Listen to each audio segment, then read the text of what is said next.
បងប្អូនចាតែមានពេលធ្វើវីដេអូតិចតួចចែករំលែកទៅបងប្អូនណាប្រហែលជាបងប្អូនរងចាំមើលហើយអ្នកដែលគាត់ជាអ្នកគ្រប់គ្រងអញ្ចឹងណាបងប្អូនចានេះគឺវីដេអូនេះខ្ញុំធ្វើកាលពេលខ្ញុំទៅទីក្រុង Ljubljana ប្រទេសស្លូវេនៀនេះកន្លែងដែលខ្ញុំស្នាក់នៅបងប្អូនពួកខ្ញុំ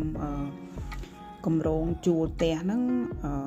មានបន្ទប់ទឹកមានចក្រានបាយមានបន្ទប់គេងចំនួន3ចាដោយសារតែខ្ញុំទៅមួយបងអូនថ្លៃហើយនឹងមិត្តភ័ក្តិតែមិត្តភ័ក្តិគាត់មានបេសកកម្មទៅក៏អត់បានទៅជាមួយពួកខ្ញុំទេចាអញ្ចឹងទៅតែខ្ញុំហ្នឹងហើយនឹងបងអូនថ្លៃចានេះគឺបន្ទប់គេងនៅខាងលើបងប្អូនចាបន្ទប់ធំពួកខ្ញុំយកហើយនេះបន្ទប់គេស្អាតចាហើយខាងក្រោយនេះខាងបន្ទប់គេងខាងបងអូនបើនេះខាងខ្ញុំចានេះខាងបន្ទប់គេងពួកខ្ញុំគេធ្វើស្អាតបងប្អូនហើយគេមានម៉ាស៊ីនកម្ដៅគេមាន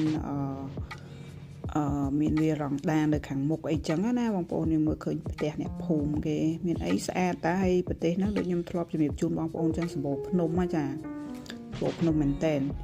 ហើយម្ចាស់ផ្ទះគាត់ក៏រស់រីរាក់ទាក់ដែរជាទូទៅ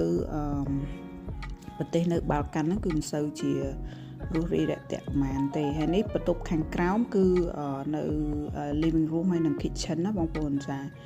គឺមានគ្រប់គ្រាន់ទាំងអស់យើងជួលលក្ខណៈ Airbnb មិនមែនជាស្ថានភាពទេយើងធ្វើអាហារពេលព្រឹកដោយខ្លួនឯងបន្ទប់ទឹកគេស្អាតចាទាន់សម័យស្អាតមានម៉ាស៊ីនកម្ដៅមានអីចឹងណាចាហើយនេះគឺបង្គន់គេដាច់ដោយឡែកបងប្អូនចា